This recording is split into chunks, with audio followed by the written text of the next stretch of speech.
Choc. Il meurt 12 mains et révèle ce qu'il a vu de l'autre côté. Amy troublante. Cet homme était cliniquement mort pendant 12 minutes. Son cœur avait cessé de battre. Ses ondes cérébrales étaient plates, mais ce qu'il a vu de l'autre côté va bouleverser votre vision de la mort à jamais. Michael Thompson, père de famille de 43 ans, ne croyait pas en l'au-delà jusqu'à ce jour fatidique de septembre 2022, où sa vie a basculé. Tout commence par une matinée ordinaire à Denver, Colorado. Michael se rend au travail comme chaque jour. Ingénieur dans une entreprise de construction, rien ne laisse présager le drame qui va suivre. Vers 11h30, alors qu'il inspecte un chantier, une poutre métallique de plusieurs tonnes se détache de la grue et s'écrase violemment sur lui. Les secours arrivent en urgence. Michael est inconscient. Son pouls est faible. Il perd énormément de sang. L'ambulance fonce vers l'hôpital le plus proche. Mais pendant le trajet, l'impensable se produit. Le moniteur cardiaque émet ce son sinistre que tous les médecins redoutent. Une ligne droite, plus de battements. Michael est en arrêt cardiaque. Les ambulanciers tentent immédiatement la réanimation. Massage cardiaque, défibrillateur, injection d'adrénaline, mais rien n'y fait. Arrivé aux urgences, l'équipe médicale prend le relais. Ils se battent pendant 12 minutes interminables pour ramener Michael à la vie. 12 minutes où, officiellement, Michael Thompson était mort. Mais pendant ces 12 minutes, Michael vivait l'expérience la plus extraordinaire de son existence. Au moment où son cœur s'est arrêté, Michael raconte avoir ressenti une sensation de flottement au-dessus de son corps. Il pouvait voir les ambulanciers s'affairer autour de lui, il entendait leurs conversations, il voyait même les détails de leurs gestes avec une précision troublante. Cette première phase de sortie de corps est commune à de nombreuses expériences de mort imminente. Mais ce qui suit va bien au-delà. Michael décrit ensuite un tunnel de lumière, mais pas n'importe quelle lumière. Une lumière vivante qui semblait l'appeler. En s'approchant de cette lumière, il ressent un amour inconditionnel d'une intensité jamais éprouvée sur Terre. Cette lumière lui parle sans mots, par télépathie pure, et lui révèle des vérités sur l'existence qui vont changer sa perception de la réalité.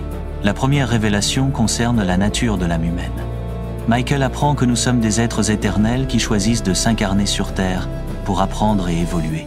Chaque vie terrestre n'est qu'une école temporaire dans un voyage beaucoup plus vaste.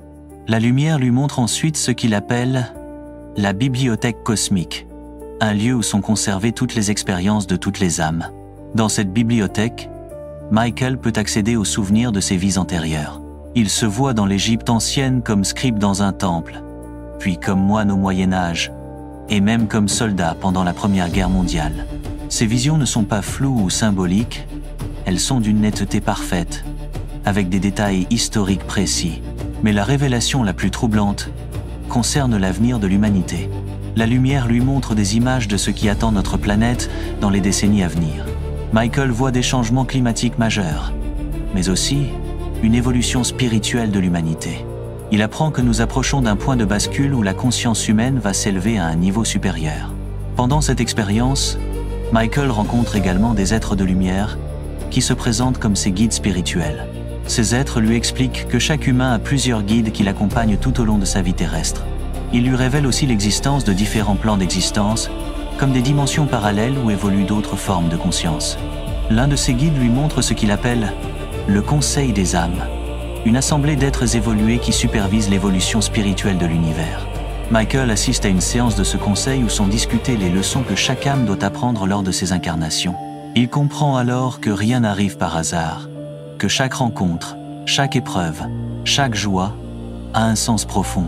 Les guides lui expliquent également le concept de karma, non pas comme une punition, mais comme un système d'équilibrage parfait. Chaque action génère une réaction qui permet à l'âme d'apprendre et de grandir. Pendant qu'il explore ces révélations, Michael reçoit des informations sur la mort elle-même. Il apprend que la mort n'existe pas vraiment. C'est simplement une transition vers un autre état d'être. L'âme quitte le corps physique comme on retire un vêtement devenu trop petit. Les guides lui montrent le processus de désincarnation et comment l'âme rejoint ce qu'ils appellent la maison cosmique. Dans cette maison, les âmes retrouvent leurs proches décédés, mais aussi tous les êtres qu'elles ont aimés à travers leurs différentes incarnations. Michael y rencontre sa grand-mère décédée 10 ans plus tôt, mais aussi d'autres personnes qu'il ne reconnaît pas physiquement, mais dont l'âme lui est familière. Sa grand-mère lui transmet un message pour sa famille, des détails personnels que personne d'autre ne pourrait connaître. Elle lui révèle l'emplacement d'un objet caché depuis sa mort, information qu'il pourra vérifier à son retour. Les guides lui expliquent ensuite pourquoi il doit retourner dans son corps. Sa mission sur Terre n'est pas terminée. Il doit partager cette expérience pour aider l'humanité à comprendre la vraie nature de l'existence. Il lui donne des instructions précises sur comment transmettre ses révélations sans être pris pour fou. Au moment de revenir, Michael ressent une résistance énorme. L'amour et la paix qu'il éprouve de l'autre côté sont si intenses qu'il ne veut pas repartir. Mais les guides lui rappellent ses responsabilités terrestres, sa femme, ses enfants qui ont besoin de lui. Le retour dans le corps physique est brutal, comme plonger dans l'eau glacée après avoir baigné dans la chaleur parfaite. Soudain, Michael entend les battements de son cœur qui reprennent. Il sent l'air entrer dans ses poumons. Ses yeux s'ouvrent. L'équipe médicale n'en croit pas ses yeux. Après 12 minutes d'arrêt cardiaque, Michael revient à la vie sans séquelles neurologiques. Le docteur Sarah Mitchell, cardiologue en charge de sa réanimation, qualifiera plus tard ce cas de miracle médical inexpliqué. Dès son réveil, Michael raconte son expérience avec des détails troublants. Il décrit avec précision les gestes des médecins pendant sa réanimation, des conversations qu'il n'aurait jamais pu entendre. Il révèle également l'emplacement de l'objet caché par sa grand-mère, information qui se révèle exacte. Sa transformation est immédiate et radicale. Cet homme matérialiste devient un chercheur spirituel passionné. Il commence à étudier les expériences de mort imminente, découvre qu'il n'est pas seul, que des milliers de personnes ont vécu des expériences similaires. Michael contacte le docteur Raymond Moody, pionnier de la recherche sur les EMI, qui confirme que son témoignage correspond au pattern classique. Mais ce qui rend le cas de Michael unique, c'est la précision de ses révélations et leur vérification ultérieure. Aujourd'hui, 3 ans après son expérience, Michael parcourt le monde pour témoigner. Il a créé une fondation pour aider les personnes ayant vécu des EMI et sensibiliser le public à ces phénomènes. Son message est simple mais révolutionnaire. Nous ne sommes pas que des corps physiques. Nous sommes des âmes éternelles en voyage d'apprentissage. La mort n'est qu'une illusion. L'amour est la seule réalité absolue. Et chaque vie a un sens profond dans le grand plan cosmique.